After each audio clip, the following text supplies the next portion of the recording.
ఇప్పుడైతే టీవీలో మనం ఏదైనా ప్రోగ్రామ్ చూస్తున్నప్పుడు యాడ్స్ వస్తే టక్కున ఛానల్ మార్చేస్తాం. కానీ 1980s, 90sలో ఓ యాడ్ మాత్రం ప్రేక్షకులను ఇలా కట్టిపడేసేది. చాలా మందిలోని సింగర్స్ని కూడా బయటికి తీసుకొచ్చేది ఆ యాడ్.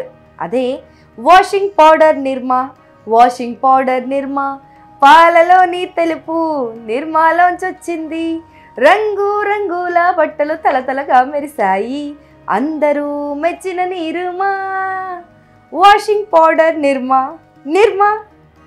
మీరు కూడా ఈ పాట వినే ఉంటారు కదా. సో అంత ఫేమస్ బ్రాండ్ అది, ఒక సెన్సేషన్ అని కూడా చెప్పొచ్చు.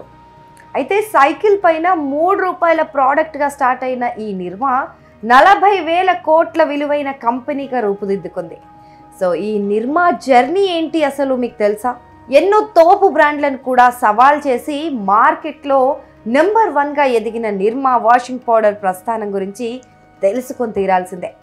వేలాది మందికి ఉపాధి కల్పించిన నిర్మా వెనుక ఒక పెద్ద ఫ్లాష్ బ్యాకే ఉంది. అంత సక్సెస్ చూసిన నిర్మా మార్కెట్ డిమాండ్ 60% ఉండేది. కానీ కొన్నేళ్లకు అది 4% పతనమైంది. అయితే ఆగండి, పాపం నష్టాల్లో ఉండి అమ్ముకున్నారేమో అని అనుకోకండి. ఎందుకంటే నిర్మాను స్థాపించిన కర్సన్ భాయ్ పటేల్ భారతదేశంలో అతి సంపన్నుల్లో ఒకరు ఇప్పటికీ. మరి నిర్మాకి ఏమైంది? Let's get in to the story. ఈ కథ 1945లో గుజరాత్లోని పాటన్లో మొదలైంది. కర్సన్ భాయ్ ఖోడీదాస్ పటేల్ జన్మస్థలం అది. ఆయన తండ్రి ఖోడీదాస్ పటేల్ ఓ పేద రైతు. కానీ తమ కుమారులు తనలా కాకుండా పేదరికాన్ని పోగొట్టుకోవాలంటే తన కుమారులు చదువుకోవాలని, ఓ జాబ్ చేస్తే తన పేదరికం పోతుంది అని చెప్పి ఆయన భావిస్తారు. అలా ఎన్ని అడ్డంకులు వచ్చినా పిల్లల్ని మాత్రం చదివించారు ఖోడీదాస్. అలా 21 ఏళ్లకు BSc కెమిస్ట్రీ డిగ్రీ పొందారు కర్సన్.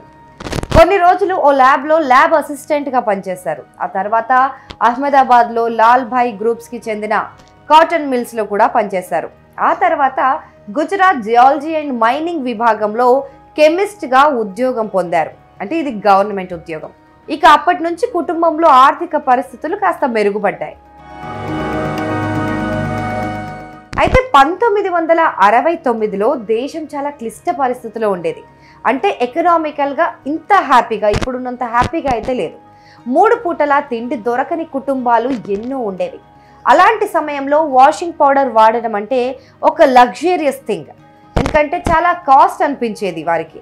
మరి బట్టలు ఎలా ఉతికేవారు అని మీకు డౌట్ రావచ్చు. పూర్వకాలంలో చాలామంది ఉప్పు, సోడా, బూడిద, చెరువు తీరాల్లో ఉండే మట్టిని ఇలా సహజ సిద్ధంగా దొరికే వాటితోనే బట్టలు ఉతుక్కునేవారు. అండ్ మోస్ట్లీ వాటితోనే స్నానం చేసేవారు. ఎస్, తల స్నానం కూడా వాటితోనే చేసేవారు. అఫ్ కోర్స్ వాటితో ఎన్నో హెల్త్ బెనిఫిట్స్ కూడా ఉండేవి. అవి మనం వేరే వీడియోలో మాట్లాడుకుందాం. సో అలాంటి క్రైసిస్ టైంలో తనలోని కెమిస్ట్కి పని చెప్పారు కర్సన్. తక్కువ ధరలో ఎఫెక్టివ్గా వాషింగ్ పౌడర్ని తయారు చేయాలి అని అనుకున్నారు. దీంతో గవర్నమెంట్ జాబ్ చేస్తూనే దీనిపైన కూడా రీసెర్చ్ మొదలుపెట్టారు.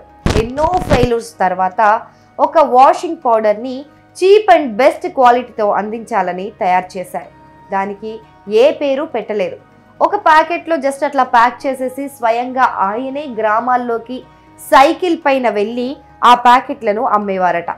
అలా వాడిన వాళ్ళ రివ్యూస్ తెలుసుకుంటూ వాళ్ళని డైరెక్ట్గా కలుస్తూ ప్రోడక్ట్ని మరింత బెస్ట్గా తయారు చేశారు. అయితే అదే సమయంలో తాను అల్లారు ముద్దుగా పెంచుకున్న కర్సన్ కూతురు నిరుపమ కారు యాక్సిడెంట్లో మరణించింది. నిరుపమ ముద్దు పేరే నిర్మా. దీంతో ఆ పాప జ్ఞాపకార్థం తను కొనుగొన్న ప్రోడక్ట్కి నిర్మా అని పేరు పెట్టేశారు కర్సన్. ఇక ఆ బ్రాండ్ నేమ్తోనే వాటిని గ్రామాల్లోకి డిస్ట్రిబ్యూట్ చేసి అమ్మేవారు. అయితే అప్పటికే హిందుస్థాన్ లివర్ లిమిటెడ్, అంటే ఇప్పటి హిందుస్థాన్ యూనిలివర్ లిమిటెడ్ కంపెనీ, వారి సర్ఫ్ డిటర్జెంట్ పౌడర్ చాలా నేమ్ ఉన్న డిటర్జెంట్ పౌడర్. అప్పుడు అంతెందుకు, ఇప్పటికీ చాలామంది ఏ డిటర్జెంట్ పౌడర్నైనా సరే సర్ఫ్ ఇవ్వరా అని అంటారు. అంటే సర్ఫ్ అంటే వాషింగ్ పౌడరే అనుకుంటారు.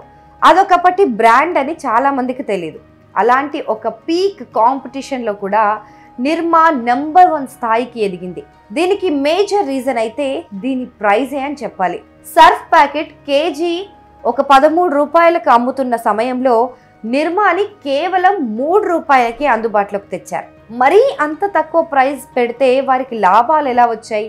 సర్ఫ్ ఎందుకు అంత ఎక్కువ రేట్ పెట్టింది అని మీకు డౌట్ రావచ్చు. అయితే కర్సన్ తన కెమిస్ట్ నాలెడ్జ్తో యంత్రాలు లేకుండా, ఎలక్ట్రిసిటీ లేకుండానే ఈ పౌడర్ను తయారు చేసే విధానాన్ని ఉపయోగించారు. దీంతో ఆ ఇన్నోవేషన్కి ప్రభుత్వం ట్యాక్స్ కూడా తగ్గించింది. అందుకే ఇతర కంపెనీల కంటే నిర్మా చాలా తక్కువ పెట్టుబడితోనే వాషింగ్ పౌడర్ను తయారు చేసేది. మార్జిన్ ప్రాఫిట్తోనే సేల్ చేసేది. దీంతో ఇండియాలో 80% పాపులేషన్ అయిన పేద మధ్యతరగతి జనాలంతా ఎగబడి కొనేవారు. విచ్చలవిడిగా వాడడానికి అలవాటు పడ్డారు. అయితే కాస్ట్ తక్కువ పెట్టినంత మాత్రానే నిర్మా ఒక సెన్సేషన్ అయిపోలేదు. కర్సన్ తన ప్రోడక్ట్ పైన ప్రజల్లో నమ్మకాన్ని కూడా పెంచారు.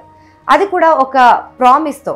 అదేంటంటే నిర్మాని వాడిన తర్వాత సాటిస్ఫై అవ్వకపోతే, అంటే బట్టలు మెరుగ్గా శుభ్రం కాకపోతే వారి డబ్బులు రిటర్న్ ఇచ్చేస్తాం అని. దీంతో ఈ గ్యారంటీ జనాల్లోకి బాగా పోయింది. మౌత్ పబ్లిసిటీ ఎక్కువైంది. దీంతో ర్యాపిడ్గా సేల్స్ పెరిగాయి. అంతేకాదు ఆయన బిజినెస్ ప్రమోషన్స్ కూడా ఎలా ఉండేవంటే వచ్చిన ఆదాయంలో ఎక్కువ మొత్తం యాడ్స్ పైనే ఖర్చు చేసేవారు. పూర్ణిమ అడ్వర్టైజింగ్ ఏజెన్సీతో కలిసి రేడియోల్లో, టీవీల్లో అందరూ మెచ్చిన నిర్మా అనే క్యాప్షన్ను మారుమ్రోగించారు. దాదాపు 35 ఏళ్ల పాటు నిర్మా పేరును పదే పదే వినిపించారు. అండ్ వారి స్ట్రాటజీ వర్కౌట్ అయింది కూడా. చాలా తక్కువ సమయంలోనే మార్కెట్లో 60% షేర్ మార్కెట్ని గ్రాప్ చేయగలిగింది నిర్మా. దీన్ని తట్టుకోలేక కాంపిటీటర్స్ ఎంతలా భయపడేవారంటే వారికి వారి ప్రోడక్ట్ని సేల్ చేయడం కంటే నిర్మాని ఎలా ప్రజల్లోంచి తీసేయాలి అనేదే పెద్ద పని అయిపోయింది. దీంతో యూనిలివర్ వాళ్ళ సర్ఫ్ కంపెనీ 1985లో ఓ రివెంజ్ యాడ్స్ కూడా స్టార్ట్ చేసింది.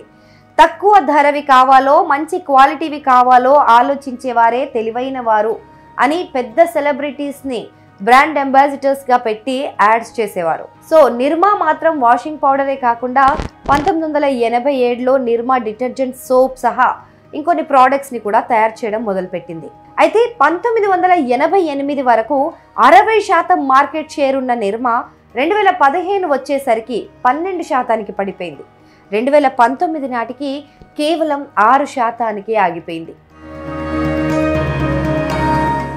దీనికి కారణం కాంపిటీటర్సే.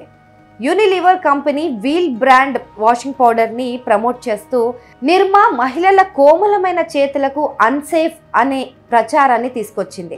అండ్ అది ప్రజల్లోకి బాగా తీసుకెళ్లగలిగింది. అయితే దీంతో పాటు ఐటీసీ, గోద్రేజ్ వంటి ఎన్నో కంపెనీలు ఈ రంగంలోకి అడుగుపెట్టేశాయి. కానీ అన్నిటికంటే ఆర్ఎస్పిఎల్ సంస్థ తెచ్చిన ఘడి డిటర్జెంట్ పౌడర్ అండ్ సోప్ నిర్మాకు గట్టి పోటీనిచ్చాయి. ఇది రూరల్ కస్టమర్స్ని అట్రాక్ట్ చేసి నిర్మాని బీట్ చేసేందుకు ట్రై చేసింది. ఓవైపు చూస్తే ప్రజల పర్చేసింగ్ పవర్ పెరుగుతోంది, మరోవైపు మార్కెట్లో కొత్త కొత్త బ్రాండ్లు పుట్టుకొస్తున్నాయి. అలాంటి టైంలో నిర్మా ఓల్డ్ స్ట్రాటజీ పనిచేయలేదు. ఇక వాషింగ్ పౌడర్ ఒక్కటే నమ్ముకుంటే కష్టమని గ్రహించిన కర్సన్ భాయ్ తన బిజినెస్ని వివిధ రంగాల్లోకి విస్తరించారు. 1990లోనే నిర్మా బాత్ సోప్ని మార్కెట్లోకి తీసుకొచ్చారు. అప్పటి టాప్ హీరోయిన్ సోనాలి బింద్రే క్రేజ్ని వాడుకొని సౌందర్య సాబున్ నిర్మా అనే ట్యాగ్ని జనాల్లోకి పంపింది. దీంతో పాటు షాంపూ, టూత్ పేస్ట్, నిర్మా శుద్ధ ఉప్పు ఇలా రకరకాల ప్రోడక్ట్స్ని సేల్ చేయడం ప్రారంభించింది.